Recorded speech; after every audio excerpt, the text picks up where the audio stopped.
Pike, the founder of Scottish Rite Freemasonry, developed a plan for 3 world wars so that eventually every nation would be willing to surrender its national sovereignty to a world government. The first war was to end the Tsarist regime in Russia. The second war was to allow the Soviet Union to control Europe. The third world war was to be in the Middle East between Muslims and Jews and would result in Armageddon. That's what they said. This has been on document long time. It even was in the British Museum, and people could go and read it over there. So they wanted to create this ordo ab chaos, this order out of chaos. Orthodoxism had to be subjected to Rome. Protestantism had to be eradicated. The Protestant nations were cut out, and enforced atheism was subjected and forced upon them for the over 80 years of the rule of communism.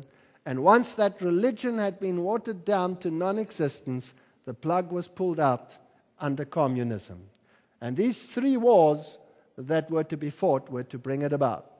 Now, here in the United States, they brought the Statue of Liberty. According to UNESCO itself, the Statue of Liberty, this is UNESCO writing its own word book. The 7 sun rays emanating from Mitra's halo symbolize his triumph over the forces of darkness. Now remember that in the occult, the forces of darkness represent Jesus Christ. The throne in the north, the throne of God, is in darkness. The Latin text is a dedication by fellow priest to Sextus Pompeius Maximus, Roman period. The head of the Statue of Liberty, I'm quoting from UNESCO document here, is adorned with Mitra's 7 rays, and the flame she holds is also a sun symbol. So the same symbol that fired the French Revolution, the Jacobin hat, is the symbol of the United States. That's scary. That's scary. The Statue of Liberty, if you look at its base, there is its cornerstone.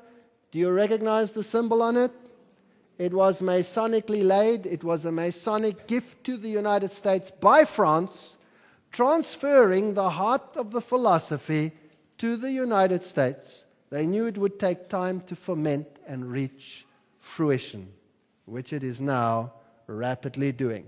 But this has been their aim from the very beginning.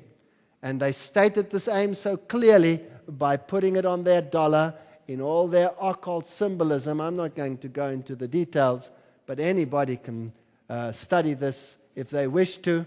This is the occult symbol of the capstone, which will come down upon the pyramid, the 13 tiers of masonry, 1776, the founding of the Illuminati, the interpolation here of the hexagram, cutting the letters A-S-N-O-M,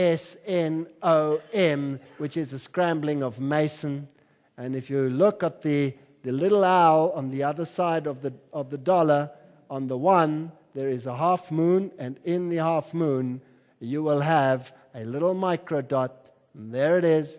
If you put your magnifying glass upon it, you will see the all-seeing owl of wisdom, the same one they worship in the Bohemian Grove. All the occult symbols, there are hundreds on it. I'm not going to deal with it.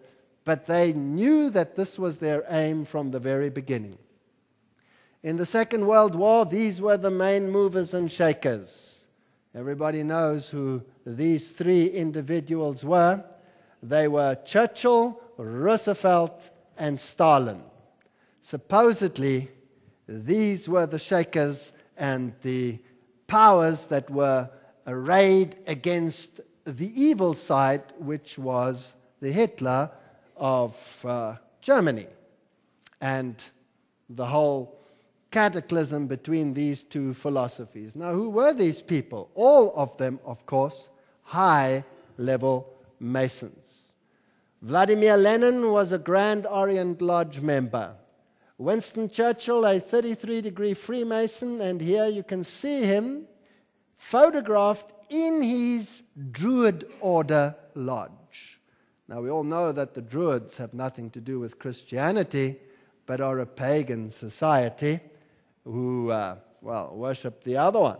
There he is, photographed in his Druid Lodge, and Joseph Stalin himself, Grand Orient Lodge. All the quotes are there for those who wish. President Franklin D. Roosevelt, one of the photographs of indiscretion, here photographed in his full Masonic regalia, and here also photographed with Myron Taylor giving the Masonic handshake in his full Shriner gear. So these were all high Masons involved in this very war. If you look at Hitler on the other side and the Jesuits, Hitler said, "I learned much from the order of the Jesuits. Until now there's never been anything more grandiose on earth. And the hierarchical system of the Catholic Church, I transferred much of this organization into my own party." The SS, which is of course another occult symbolization, was constituted according to Jesuit principles. Himmler, head of the SS, was associated with the Jesuits through his father. Hitler said of him, "I can see Himmler as our Ignatius of Loyola." Joseph Goebbels was a trained Jesuit.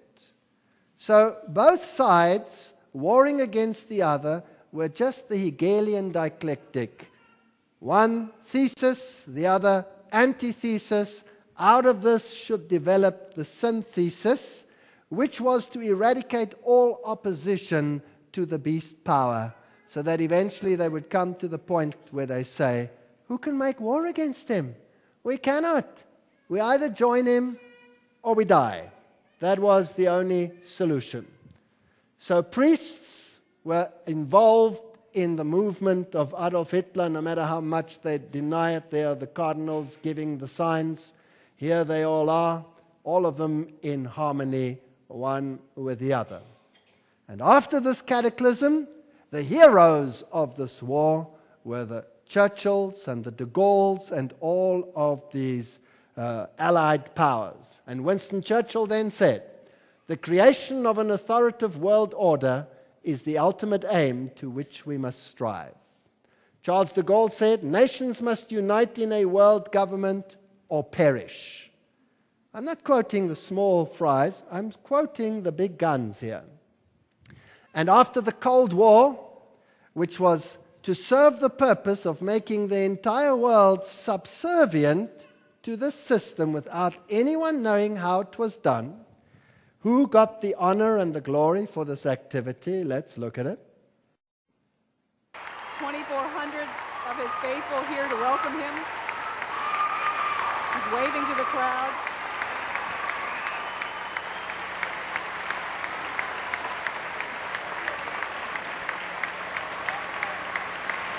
Archbishop Regali is alongside the Pope as he shakes hands with the First Lady. We honor you for helping to lead a revolution of values and spirit in Central Europe and the former Soviet Union, freeing millions to live by conscience, not coercion, and freeing all of us from the constant fear of nuclear war. Your Holiness, on behalf of all of us gathered here today, indeed on behalf of all the people of our beloved nation, we welcome you back to America. So the stage was set, and it was time to pay homage to the beast.